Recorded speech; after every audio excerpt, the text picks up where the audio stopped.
Bueno, vamos a continuar con insuficiencia renal. Esta vez vamos a ver insuficiencia renal crónica. Vamos a trabajar sobre la definición, tratamiento y los cuidados de enfermería que corresponden a este tipo de pacientes que nos toca recibir. Vamos a empezar primero dando la definición y diciendo que la insuficiencia renal crónica es un complejo de alteraciones clínicas, químicas y metabólicas producidas por una reducción crónica en la función renal, cuya característica esencial es una disminución de la filtración glomerular, y existe una clasificación que es la que podemos encontrar acá en el costado, que tiene que ver con el clearance de la creatinina y sus valores, y vamos a definir que el paciente está con una insuficiencia renal crónica leve cuando esté orinando entre 50 y 80 mililitros minuto por 1.73 metros cuadrados de superficie corporal, moderada cuando orine entre 15 y 50 mililitros, grave entre 5 y 16 mililitros minuto, y ya con una insuficiencia renal terminal cuando esté orinando mayor a 5 mililitros minuto, de acuerdo a la fórmula de la eh, clearance de la creatinina. ¿Cuál es la etiología más frecuente, las causas de insuficiencia renal crónica en nuestro país? Y por orden de frecuencia, las uropatías y pielonefritis, nefropatías vasculares, el síndrome urémico hemolítico que ya lo vimos, enfermedades glomerulares, hipoplasias y o displasias renales, nefropatías hereditarias. En la insuficiencia renal crónica, el deterioro es lento, progresivo e irreversible, y comienza a disminuir el filtrado glomerular por debajo de los 80 mililitros minuto. Los problemas clínicos no son generalmente evidentes hasta que el filtrado está por debajo de los 20 mililitros minuto de esta fórmula que nosotros vimos y que acabamos de hablar aquí al costado. Las anomalías del riñón y de la vía urinaria tienden a producir signos de insuficiencia renal crónica, y dentro del grupo de las enfermedades glomerulares que más frecuentemente producen insuficiencia renal crónica están las glomerulonefritis membranoproliferativas, la glomeruloesclerosis focal y la segmentaria, y las secundarias a enfermedades sistémicas como el lupus o la púrpura anafilactoide.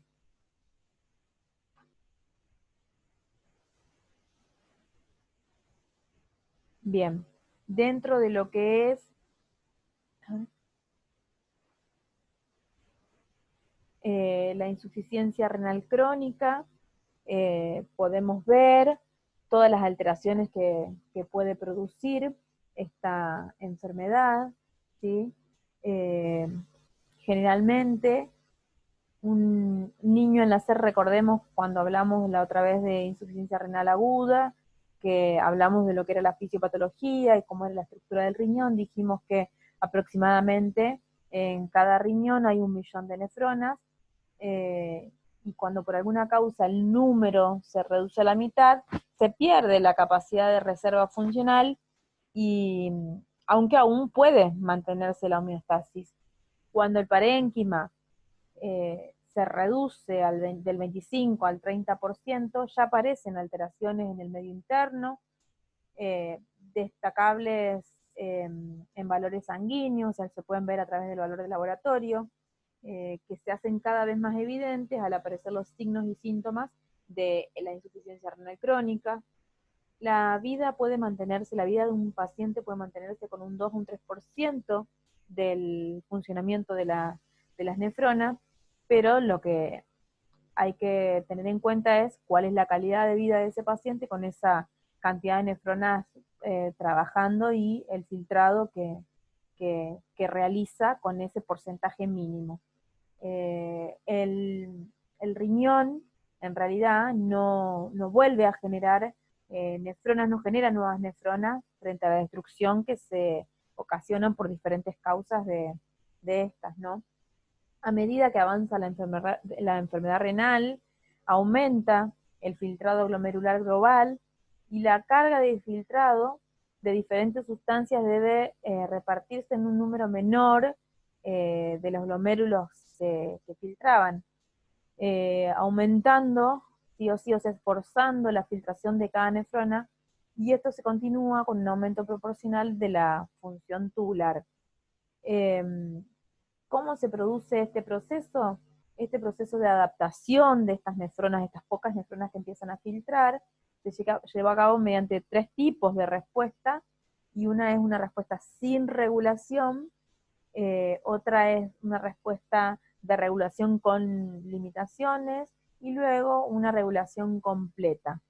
Dentro de lo que es sin regulación, a este grupo pertenecen las sustancias como la urea y la creatinina, y cada vez que cae el filtrado glomerular, aumentan estas sustancias en el plasma hasta que esta carga llega a ser suficientemente grande para que la velocidad de la excreción de los nefrones residuales aumente y baje los niveles de estas, ¿sí? Circulante. También está el punto número 2 de regulación con limitaciones. En este tipo de respuesta, a pesar que la carga de sustancias aumenta, sus valores en plasma permanecen normales por un largo periodo. Y luego está la respuesta número 3, que es una regulación completa. En este tipo de respuesta se encuentran sustancias que conservan un nivel plasmático normal o casi normal hasta casi el final de la insuficiencia renal, como son el sodio, el potasio, el magnesio y el agua, ¿sí? La insuficiencia renal crónica provoca todo este tipo de alteraciones que ustedes ven acá, alteraciones del calcio y el fósforo, acidosis metabólica, que recién les venía hablando, retraso del crecimiento y un retraso ponderal del paciente, se puede presentar con anemia, alteraciones neurológicas, inmunitarias, alteraciones en la coagulación. Una acidosis metabólica mantenida es frecuente en la insuficiencia renal crónica cuando el filtrado de los glomérulos está por debajo de 15 mililitros minuto, como para que tengan un dato. Eh, cuando el paciente está también con insuficiencia renal crónica, se producen cambios profundos en la homeostasis del calcio y el fósforo, ¿sí? Por eso vamos a encontrar acá este tipo de alteraciones. Entonces va a haber salida de sales óseas como amortiguadores, esto es algo químico, un proceso químico, por la acidosis para tratar de sobrellevar esta situación, y va a haber absorción de calcio que va a estar disminuida por el intestino delgado. Este complejo trastorno que se va produciendo en el metabolismo del calcio, el fósforo y el hueso se expresa principalmente como retraso en el crecimiento, y fíjense acá que lo tenemos anotado acá, por eso se produce, tiene que ver con este metabolismo a nivel químico que produce el organismo. Va a haber hipocalcemia, hiperfosfatemia y la enfermedad ósea. Enfermedad ósea, hiperparatiroidea, también llamada osteodistrofia renal, ¿sí? Acá que pusimos anemia, es frecuente la anemia moderada e intensa porque hay depresión de la eritropoyesis, va a haber disminución de la producción de eritropoyetina, puede haber un acortamiento de la vida de los hematíes y una defectuosa utilización del calcio. También dijimos que puede haber alteraciones en la coagulación, y esto incluye la disminución de la adhesividad plaquetaria, entre otras situaciones. Las alteraciones neurológicas que puede presentar el paciente se cree que están relacionadas con la acumulación de toxinas urémicas, que tienen que ver con la urea específicamente y el ácido úrico.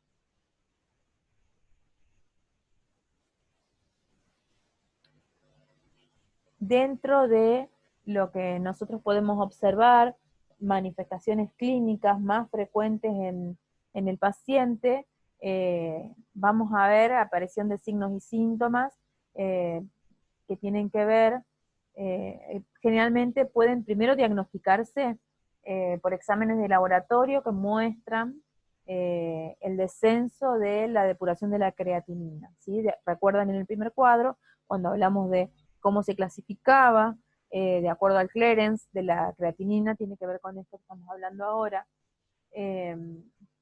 La evolución de la insuficiencia renal crónica depende principalmente de cuál fue la enfermedad subyacente, ¿sí? Y esto va produciendo una destrucción del parénquima en un periodo relativamente corto de tiempo. Cuando hablamos de corto podemos decir en meses o un año de progresión de la enfermedad. Y esto puede llegar a causar una reducción de la función renal que progresa más lentamente y puede ser compatible con un periodo de salud relativamente bueno del paciente.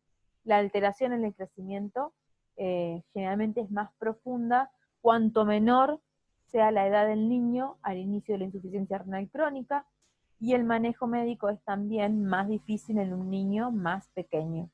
Nosotros vamos a ver que este paciente puede presentarse o manifestar pérdida del gusto y el aliento urémico, puede haber cardiomegalia, ritmo de galope, taquicardia, hipertensión arterial en algunos casos, edema, prurito que es picazón, y el prurito generalmente está provocado por los niveles de ácido úrico en sangre, escarcha urémica. Esto es un control de enfermería que nosotros lo podemos hacer y se puede observar bien cuando hacemos el control de diuresis. Puede haber presencia de calambres y debilidad muscular, depresión del sensorio, convulsiones. ¿Por qué? Porque hay toxinas dando vuelta en sangre. Volvemos otra vez a las alteraciones neurológicas, aumento del ácido úrico, puede provocar en el paciente y la urea, puede provocar en nuestro paciente alteraciones del sistema nervioso central, sobrehidratación, taquipnea, infecciones, eh, poliuria u oliguria, y también puede haber infecciones, y la poliuria u oliguria va a depender del grado de insuficiencia que esté nuestro paciente, anorexia, náuseas, vómitos, dolores y deformidades óseas, por todo lo que ya habíamos hablado anteriormente. Dentro de lo que son los cuidados de enfermería, van a ver acá siempre el registro. Todo esto es importante tenerlo en cuenta, llevar un registro exhaustivo de este paciente. Es un paciente que a lo mejor puede estar bien y en poco tiempo puede descompensarse eh, porque puede verse alterado su cuadro neurológico, puede estar con mucho dolor. eh, Hay que hacer un buen control de nuestro paciente. ¿Cuáles son las patologías más frecuentes eh, de insuficiencia renal crónica? Primero vamos a encontrar que está la nefropatía de reflujo vésico-ureteral, cuyo cuadro clínico se va a presentar con infección urinaria a repetición, hipertensión arterial, y puede ser, estos chicos generalmente terminan en insuficiencia renal crónica terminal.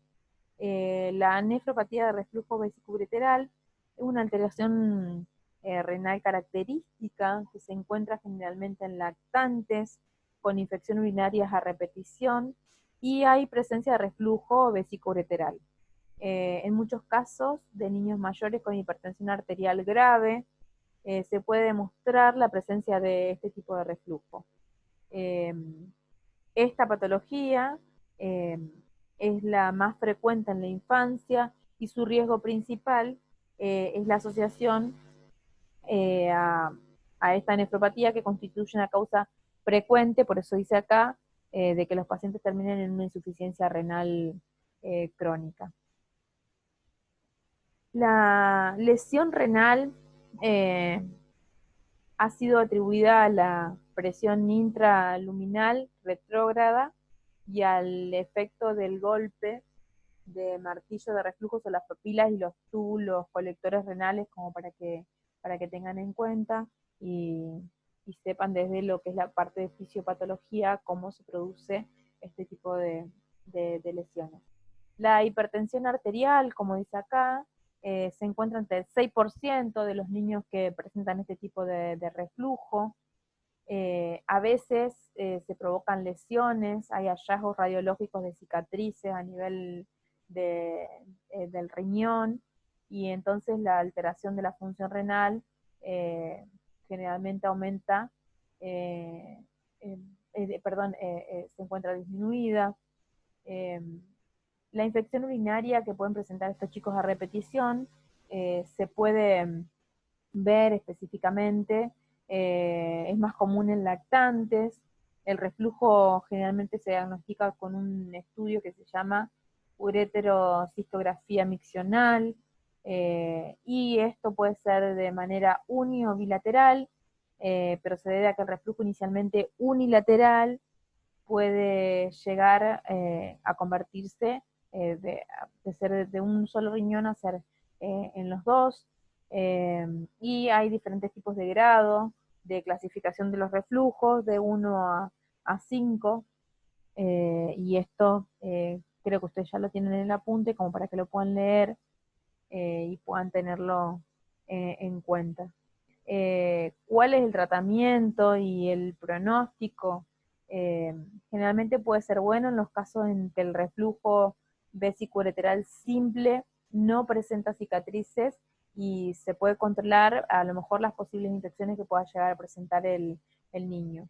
Si el reflujo es unilateral, el pronóstico también puede ser bueno, aún en casos de reflujo asociados a nefropatía. Pero el pronóstico es malo cuando existe nefropatía bilateral. Algunos pacientes curados quirúrgicamente de reflujo han presentado hipertensión arterial o insuficiencia renal en periodos de 1 a 10 años después, ¿sí? Como para que ustedes tengan en cuenta esto. Cuando hay hipertensión arterial grave, habitualmente se descubre en niños de más de 5 años de edad, siendo la presentación de esta de manera brusca, y generalmente una de las manifestaciones es que el niño se queja y dice que presenta cefalea intensa y vómito, y hay que tener muy, muy en cuenta esto en los pacientes. Y la insuficiencia renal terminal eh, generalmente se presentan con malformaciones del riñón y de la vía urinaria, y cuando se hace el diagnóstico de insuficiencia renal terminal, debe plantearse la situación, no hay otro tratamiento que ayude a nuestro paciente a mejorar su calidad de vida, que tiene que ver con el trasplante específicamente. El síndrome nefrótico también se caracteriza, es otra de las patologías más frecuentes, y se caracteriza por la presencia de edema generalizado, oliguria, puede haber proteinuria intensa, hipoalbuminemia e hipercolesterolemia.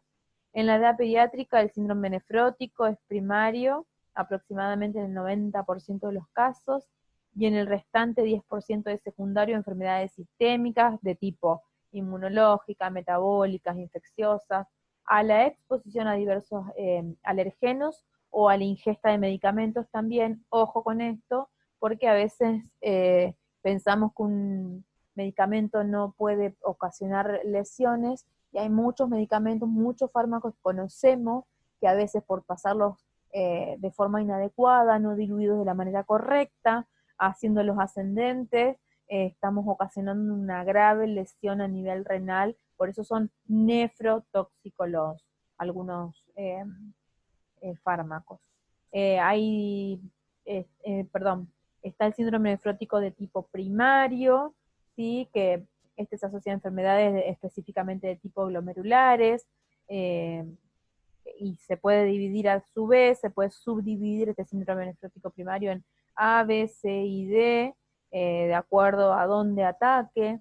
Luego está el síndrome nefrótico secundario, cuando surge como parte de una enfermedad sistémica reconocida, que algo habíamos hablado, y también se divide en A, B, C, D y E, como por ejemplo el lupus eritematoso sistémico, infecciones de tipo sífilis, HIV, TBC, varicela, el herpes zóster también puede ocasionarlo, tóxicos de diferentes tipos, neoplasias, el linfoma, leucemia, tumor de Wilms, también es muy común, aquellos que son de tipo cardiovasculares, como trombosis de la vena renal, y luego está el síndrome nefrótico congénito, que generalmente se observa en niños menores de 1 año. De los niños afectados, el 75% presenta síndrome nefrótico a cambios mínimos y una porción más pequeña, entre el 10 y el 20%, presenta glomerulonefritis y solo un 5% presenta síndrome nefrótico secundario. Como decíamos acá, existe tratamiento específico que generalmente se da con corticoides. El objetivo del tratamiento médico es la reducción de excreción de proteínas, y cuando hablamos de específico vamos a hablar con los corticoides, que son la terapia de elección, administrado en series continuas y discontinuas. Continua, cuando vamos a ver acá, fíjense que dice prednisona, que generalmente se administra 1.5 a 2 miligramos kilo día, durante 4 semanas en una toma diaria, matinal post ingesta. Discontinua, cuando la prednisona se da 2/3 de la dosis alternos o 3 días por semana, generalmente se toman lunes, miércoles y viernes, durante 4 semanas seguidas, y si la remisión se produce en estas últimas 4 semanas, deberá prolongarse el tratamiento discontinuo hasta 8 semanas. Otro tipo de tratamiento, que ya sería el tratamiento de tipo inespecífico, tiene que ver con la dieta, que esta dieta tiene que ser muy proteica, hiposódica y rica en potasio. Es importante recordar que estos pacientes pueden estar hidratados, ¿sí? O hipovolémicos, por lo tanto no debería haber restricción de líquidos, salvo en situaciones específicas. O sea, cada paciente lo vamos a valorar y vamos a ver cuáles son las indicaciones que el médico nos indica. Más del 90% de los casos de los pacientes que tienen aporte hídrico responden con la desaparición del edema y la proteinuria durante las primeras 4 semanas del tratamiento, ¿sí? Que empieza con todo. Y en caso de que la proteinuria persista, o sea, para hacer una proteinuria hay que hacer un control de diuresis, a veces se hacen 24 horas, eso es cuidado de enfermería, hay que hacer una buena recolección de la orina, ¿sí? Si persiste, generalmente lo que se pide para los pacientes es realizar una biopsia para ver cómo se encuentra el estado de riñón del niño. Los tratamientos pueden ser de diferentes tipos: preventivo, con un diagnóstico precoz y un tratamiento adecuado de la patología que llevaron a la insuficiencia renal crónica, es decir, si sabemos la causa podemos atenderla. Ahora, si no la sabemos, se puede llegar a complicar un poco más.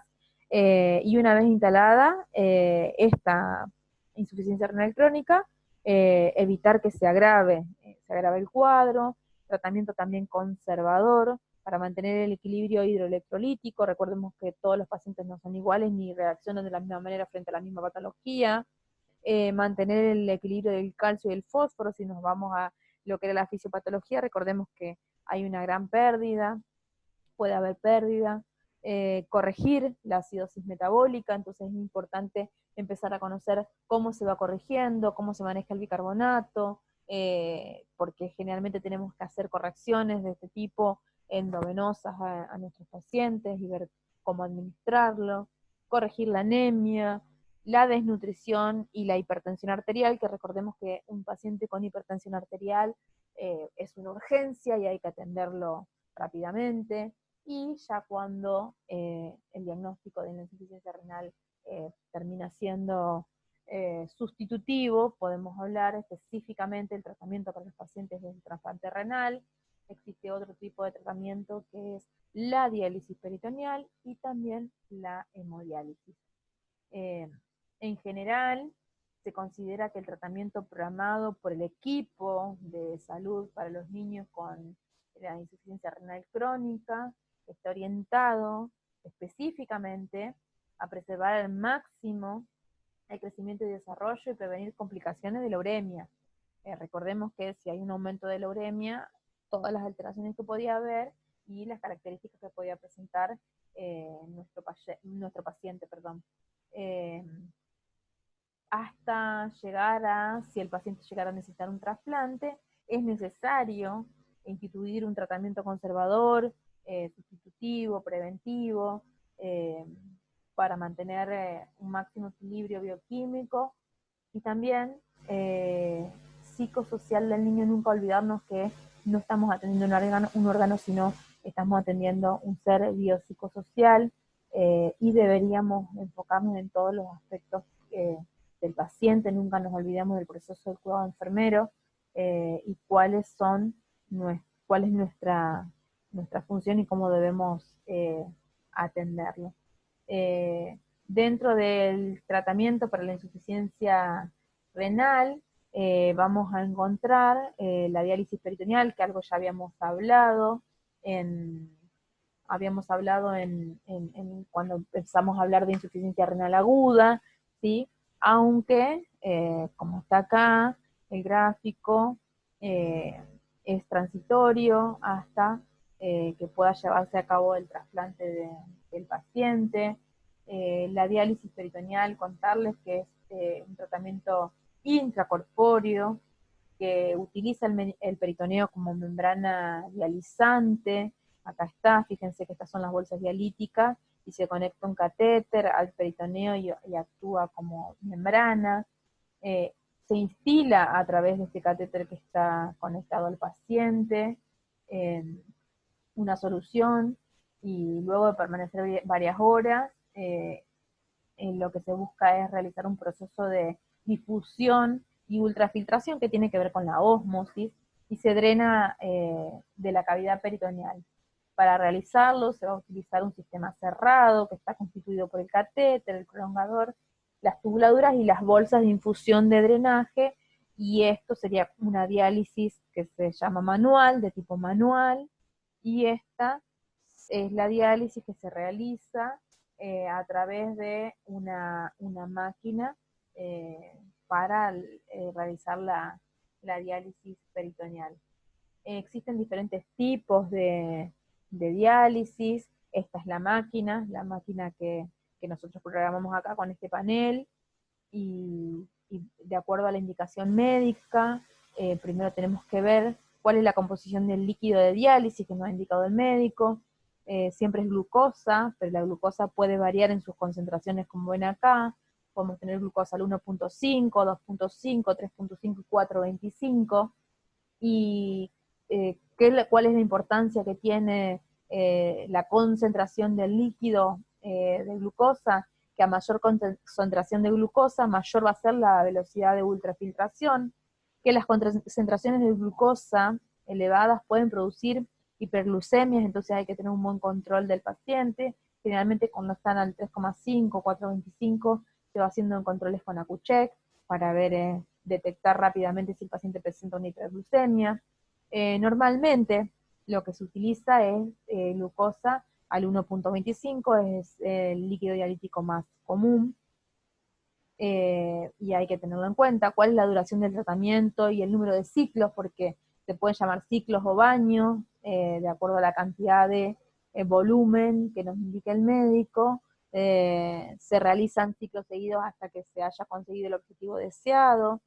En algunas ocasiones eliminar gran cantidad de agua, en otras normalizar el potasio. O sea, no todas las diálisis van a ser solamente para sacar, por ejemplo, líquido o el edema que tenga el paciente, sino que también puede cumplir otra función, como esta que estamos diciendo acá, que es eliminar gran cantidad de toxinas, potasio que ande circulando, eh, para hacer una corrección metabólica, eliminación de tóxicos, ¿sí? Y ayudar al paciente a depurar. A medida que van disminuyendo las necesidades de la depuración, se puede incrementar el tiempo de permanencia. ¿Qué significa el tiempo de permanencia? El tiempo que va a estar el volumen dialítico dentro de la cavidad abdominal, ¿sí? Para que se produzca el proceso de filtrado. Fíjense acá, en esta imagen, acá está también el líquido, cómo ingresa este proceso de ósmosis que se produce a través de la membrana, ¿sí? Y aquí estaría todo el líquido dialítico en la cavidad. Esto puede ser bastante doloroso, incómodo para el paciente, entonces tenemos que tener en cuenta todas estas características a la hora de hacer una diálisis peritoneal. Existen diferentes tipos de diálisis y que tiene que ver una con la diálisis peritoneal continua ambulatoria. Eh, este procedimiento se realiza en forma manual, con las bolsas como les mostré, continua y ambulatoria en el domicilio del paciente. Se entrena generalmente a la familia para que lo realicen. Ellos se van del hospital ya sabiendo hacer la diálisis peritoneal y se los entrena, por eso es importante y es competencia de enfermería saber realizar la diálisis. Generalmente se realizan 4 intercambios, o sea, un volumen de líquido va a ingresar a la cavidad abdominal con un intervalo entre 4 a 6 horas durante el día. Generalmente se prefiere, fíjense acá, que hay una imagen de un niño que está durmiendo, que se realice durante la noche. ¿Qué es lo que pasa? Sucede que hay un agotamiento del familiar porque tiene que estar durante la noche, a veces realizando la diálisis. También está la diálisis peritoneal continua cíclica, que se realiza durante la noche y con la máquina que yo les había mostrado acá, con esta máquina que sería lo más cómodo. De todas maneras siempre hay que estar controlando porque puede haber algunas complicaciones durante la diálisis y demás. Y la intermitente, que puede ser manual o automatizada a través de la cicladora, eh, que va a depender de la cantidad de baños que nos indiquen los ciclos que nos indique el médico. ¿Cuáles pueden ser las complicaciones de una diálisis peritoneal? Pueden ser primero de tipo infecciosa, que se produzca una peritonitis. Por eso a veces nos indican que dentro de esta bolsa coloquemos para evitarla algún antibiótico que nos va a indicar el médico. Eh, También puede haber infección del sitio alrededor del catéter y infección túnel subcutáneo porque el procedimiento atraviesa paredes y puede llegar a provocar infección. Y de tipo no infecciosa puede haber hernias, pérdida de líquido pericatéter y entonces no nos estaría dando una buena, un balance adecuado, la diálisis que estamos realizando.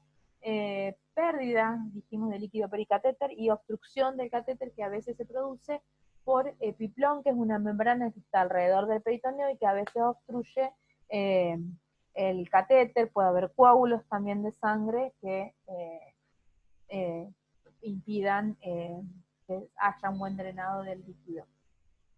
¿Cuál es el rol de enfermería? La educación es importantísimo, la evaluación del paciente y la familia. Hay que ver que la familia realmente sea potable para poder hacerlo, que pueda entender cómo es el tratamiento, para que puedan irse a su domicilio y hacerlo, asegurarnos de que realmente conocen cómo hacerlo y cuándo hacer un llamado, dar las pautas de alarma para que avisen o que traigan al niño si sucede algo. Hay que establecer, tiene que haber un establecimiento de un programa de educación que permita a la familia y al paciente entender la enfermedad, cuál es el proceso, realizar diferentes técnicas y procedimientos que posibiliten eh, efectuar el tratamiento dialítico en el domicilio con el menor riesgo posible. La asistencia a largo plazo y el seguimiento del paciente a nivel hospitalario siempre a través de visitas domiciliarias planificadas, y la puesta en marcha, bueno, que esto lo dejo así como para todos, de proyectos de investigación, así como el registro de datos y el análisis de los resultados que se produzcan de acuerdo a los pacientes. Otro tipo de tratamiento es la hemodiálisis. La hemodiálisis en realidad la realiza el técnico en hemodiálisis, en la terapia del Hospital Niño la realiza el técnico. Hay otros lugares donde la realiza el personal de enfermería y se hace en terapia, pero en nuestro hospital no. Hay técnicos que realizan específicamente el tratamiento. También es un tratamiento que es de tipo extracorpóreo, eh, que sustituye las funciones principales del riñón. Todas las técnicas van a sustituir la función del riñón, haciendo pasar la sangre a través de un filtro, que es este que está acá. Este es el filtro, pasa, se conecta a la máquina y se produce la depuración y luego se retorna al paciente la sangre que ya está limpia y depurada, se retorna al paciente. ¿Cuánto puede durar? Va a depender de las necesidades de cada paciente, cómo se encuentre, pero generalmente son 4 horas las que están en tratamiento, pero también hay que tener en cuenta cómo está la hemodinamia del paciente, si no se descompensa. Hay pacientes que a veces se hipotensan durante la hemodiálisis, a veces hay que empezar a devolver la sangre, pasar solución fisiológica para reponer, y hasta incluso detener las diálisis, las hemodiálisis, porque el estado del paciente no es el adecuado. ¿Cuántas veces se realiza? Va a depender de la cantidad de cómo esté el paciente a nivel laboratorio, a nivel peso, cuál sea el estado del niño, y la frecuencia la va a indicar el nefrólogo que atiende al paciente, pero generalmente se realizan 3 veces por semana las diálisis. ¿Cómo se realizan las hemodiálisis? A través de diferentes accesos vasculares que pueden ser de tipo temporarios o permanentes, y los temporarios a veces se colocan catéteres con doble luz que pueden insertarse por una vía percutánea en la vena cava, también puede ser en la yugular interna, femoral o subclavia. Y los permanentes se colocan fístulas arteriovenosas entre la arteria radial y la vena cefálica, en el brazo, siempre tratando de se realiza en el brazo no dominante. Cuando el tamaño de los vasos es demasiado pequeño, muchas veces se utilizan injertos para poder realizar la técnica. Es importante tener presente que el miembro donde se encuentra el acceso vascular permanente, que sería la fístula arteriovenosa, no debe tomarse la tensión arterial nunca, debe tomarse la tensión arterial, y no deben hacerse venopunciones por el riesgo de pérdida de funcionalidad de la fístula o del injerto que se haya realizado. ¿Cuáles son las complicaciones que puede llegar a haber del procedimiento? De la hemodiálisis: hipotensión, calambres, náuseas, vómitos, puede haber cefalea, prurito también, fiebre, escalofríos, y el paciente también puede tener convulsiones. De tipo infecciosa, a nivel de lo que es el acceso vascular, infección del catéter, ustedes saben que es un riesgo de infección, atravesar la piel es un riesgo de infección, o infección de la fístula arteriovenosa que se ha colocado. Y de tipo no infecciosa, por ejemplo, del acceso vascular, puede haber coagulación del catéter temporario, trombosis o estenosis de la vena subclavia, disminución del flujo de la fístula, trombosis de la fístula, y también puede haber presencia de pseudoaneurismas. ¿Cuál es el tratamiento más efectivo? El que necesite el paciente. Pero si nos preguntan cuál es el menos incómodo, es la diálisis peritoneal, por eso es el de primera elección, por 2 razones. La primera, porque es más barato, y la segunda, porque es más cómodo para el paciente, y el paciente se puede ir a su domicilio y realizarlo en el domicilio. Durante la hemodiálisis, el paciente puede presentar dolor y todas las manifestaciones clínicas que hemos hablado. Dentro de lo que es el tratamiento farmacológico, existen varios. Podemos hablar de la administración de diuréticos de acuerdo a lo que nos indique el médico. Por ejemplo, furosemida, 1 a 2 miligramos kilo día, en 2 tomas diarias vía oral. Medicación para el control de la acidosis y la hipercalemia. Puede también alteración, vamos a controlar la alteración del metabolismo del calcio y del fósforo y de la eritropoyesis. Vamos a controlar la dieta que reciba el paciente, a veces tenemos que probarla nosotros, a esa dieta, para ver si realmente es asódica, hiposódica, de acuerdo a la indicación médica. Administrar quelantes de fósforo según la indicación médica por comidas por vía oral. El carbonato de calcio, hay que tener en cuenta el carbonato de calcio, que es una pastilla muy grande, que a veces para la dilución hay que tener en cuenta en cuánto volumen se ha diluido y tener registrado eso como cuidado de enfermería. Evitar que si el paciente no lo toma por boca y se lo pasa por sonda, un buen lavado de la sonda, porque si no estaríamos injuriando al paciente muchas veces si se tapa la sonda nasogástrica para administrar esta medicación. Hidróxido de aluminio, administrar suplementos de calcio según indicación médica. Calcitriol, que es el que está acá, que dice 1.25 dihidroxicolecalciferol, que es el calcitriol. Administrar suplementos, todo lo que nos indican, todo lo que este paciente va a tener mucha medicación, por eso hay que ver los horarios, hacer un buen control, cuántos miligramos, asegurarnos, a educar a la familia respecto de los cuidados que requiere Es muy, muy importante. Los pacientes con, a veces que se tiene que colocar sonda nasogástrica, fíjense acá,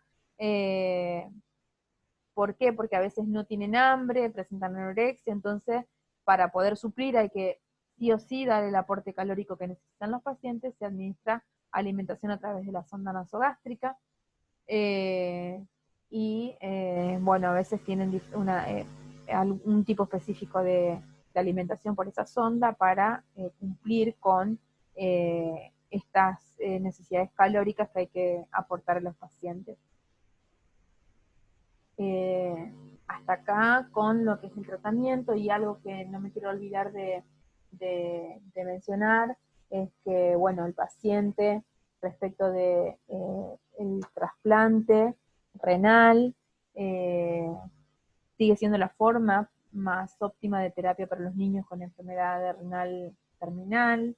Eh, un trasplante renal que funciona bien logra una mejoría fisiológica y de rehabilitación en la calidad de vida del niño y también de la familia, porque nosotros atendemos a la familia y al paciente, no solamente al niño. Si bien es el que recibe el tratamiento, la familia también necesita que nosotros nos acompañemos. La mayoría de los donantes para los niños son padres, aunque a veces también pueden serlo sus hermanos o también abuelos, y antes de realizar la cirugía para el trasplante, debe realizarse un exhaustivo estudio, tanto del donante como del receptor, para ver si hay compatibilidad, y bueno, de donantes cadavéricos que todos conocemos, ¿sí? Vamos a hablar ahora específicamente de lo que es el balance hídrico, porque para este tipo de paciente nosotros necesitamos, además de todos los controles farmacológicos, peso, diálisis, tratamiento, hacer un buen control del balance hidroelectrolítico de nuestro paciente. Recordar que el balance hídrico es el cálculo comparativo entre el total del volumen aportado a un paciente y el total eliminado por este. Aunque generalmente se realiza en periodos de 24 horas, puede fraccionarse en guardias, ¿no? Por turnos, de 8 horas, 6 horas, depende del lugar donde estemos trabajando, o según la necesidad del paciente también puede hacerse el balance hídrico horario, depende de los requerimientos. El control de los ingresos y egresos de líquidos de un paciente se marca dentro de lo que es el lenguaje enfermero, como el uso de los diagnósticos NANDA, resultados NOC e intervenciones NIC, individualizando en cada paciente su situación. Recordemos, mismo paciente, mismo peso, misma edad, misma patología, puede presentarse de diferentes maneras. Entonces acá yo les traje estos ejemplos de diagnóstico NANDA, por ejemplo, riesgo de desequilibrio de volumen de líquido, riesgo de déficit del volumen, exceso de volumen de líquido, ¿sí? Acá cuáles son los resultados que vamos a esperar dentro de lo que son las acciones de enfermería, ¿sí? Y las intervenciones que vamos a hacer para que ustedes vean, después cuando tengan que armar un proceso de atención de enfermería, cómo podríamos hacerlo, poner la codificación y, bueno, los NOC que requerimos. Recordar nuevamente, y se los voy a volver a hacer énfasis en esto, el proceso de cuidado de un enfermero es nuestra base científica como profesionales de enfermería. El balance hídrico, si hablamos específicamente, hablamos de todo lo que es ingresos o ganancias positivas, como dice acá, y todo lo que egresos o pérdidas que son las negativas.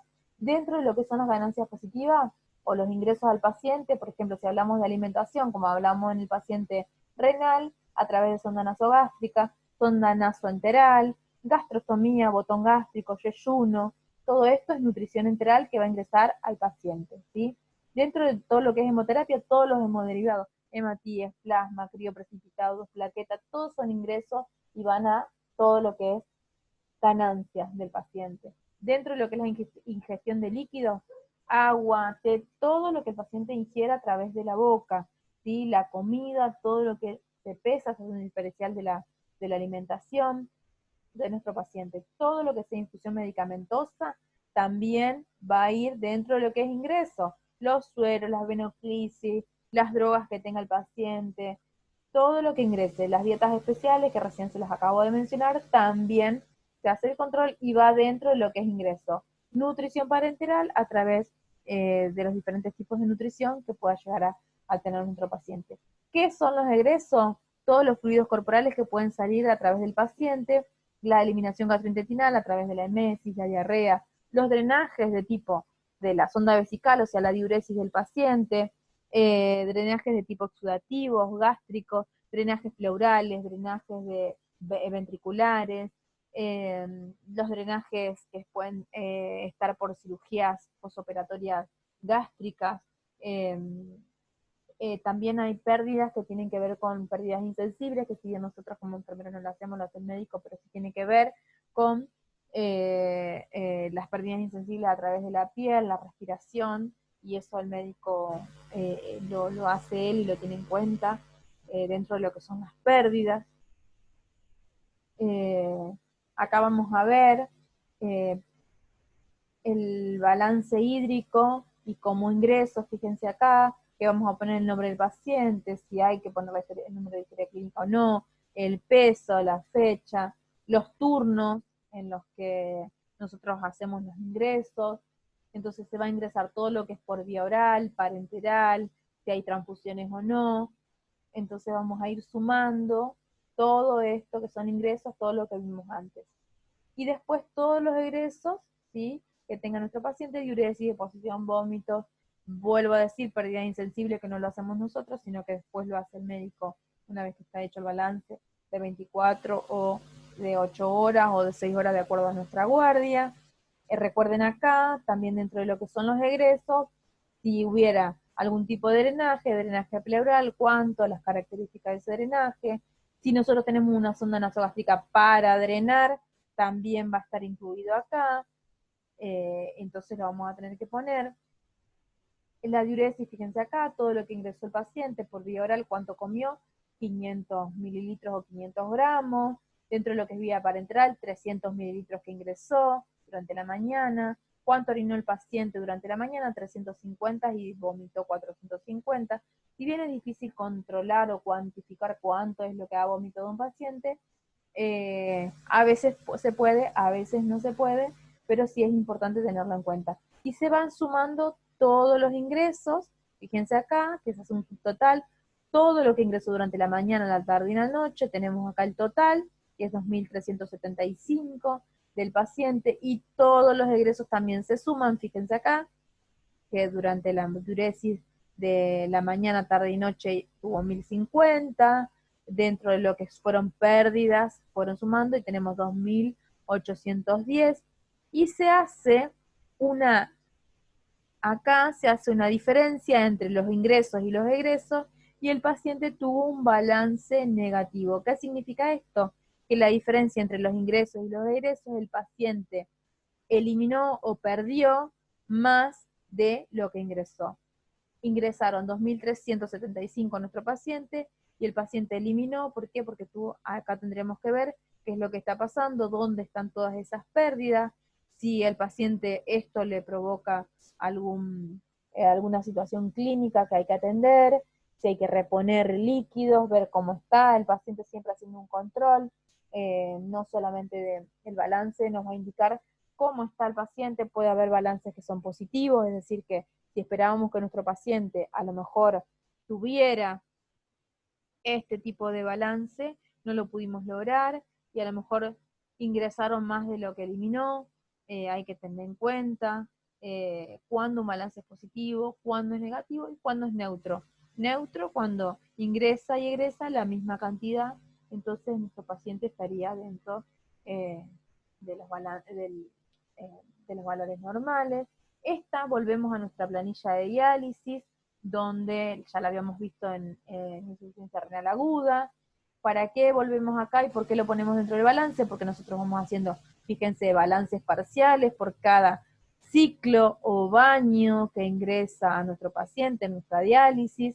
Y fíjense acá que acá se modifica porque nosotros dijimos que un balance para la diálisis, fíjense, ingresó 250, salió 270, entonces este balance va a ser negativo porque está sacando sacando más líquido del que ingresó, y luego vamos a volver a tener acá el balance final, el ultrafiltrado total, de todo este balance total que hicimos de los 5 baños que nos tocó realizar a nuestro paciente, es menos 75, entonces nuestro paciente tuvo un balance negativo, es decir, sacó más líquido el paciente y está favoreciéndolo, si eso es lo que se perseguía o lo que se buscaba.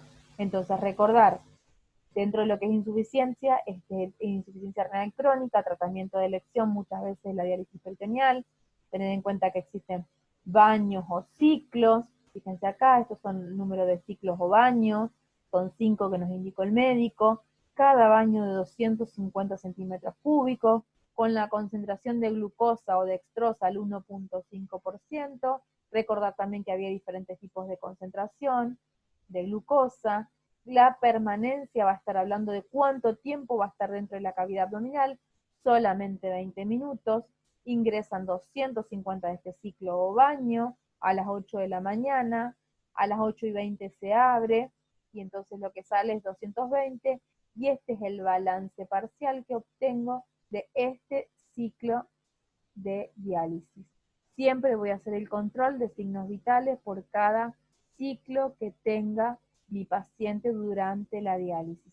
Entonces, ver que hay diferentes tipos de balance, que este resultado del ultrafiltrado total, si tuviera que volcarlo a la planilla u hoja de enfermería del balance general, lo voy a volcar acá, donde voy a poner los egresos que tuvo el paciente y voy a poner 65, ¿sí? Para que ustedes lo tengan en cuenta, que esto está relacionado íntimamente con el balance o la hoja de enfermería, porque esta es solamente la planilla de diálisis, pero siempre voy a tener en cuenta el ultrafiltrado total de nuestro paciente. Si hubiera sido positivo el ultrafiltrado, en vez de ponerlo acá,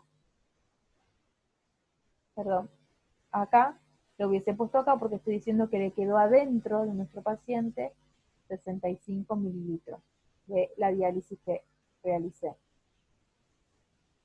Después vamos a hacer unos ejercicios para ir viendo mejor esto del manejo. El ritmo diurético, volvemos a recordar, que tiene que ver con mililitros kilo hora, entonces hacer el cálculo del total de la orina dividido el peso del paciente y teniendo en cuenta el total de las horas del paciente. Un ejemplo, para un paciente con síndrome nefrótico de 3 meses que pesa 8 kilos, orinó 40 mililitros, el paciente pesa 8 kilos, que lo tengo acá, dividido 8 horas que fue mi guardia, voy a obtener un ritmo diurético de 0,62 mililitros kilo hora, entonces ahí voy a determinar si el paciente está oligúrico, anúrico, de acuerdo a los valores que ya vimos antes.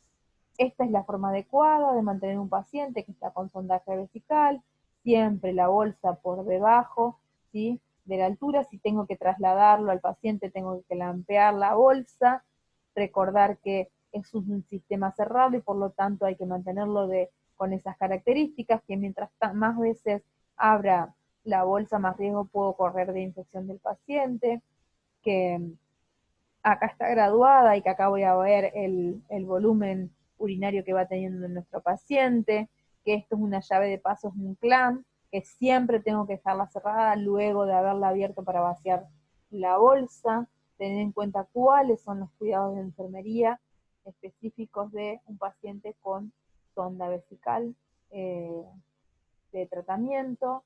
Hasta aquí llegamos con lo que es insuficiencia renal crónica y terminaríamos con tratamiento, cuidados de enfermería, promoción y prevención para este tipo de pacientes que tanto cuidado requieren. Muchísimas gracias y nos vemos y nos seguimos acompañando.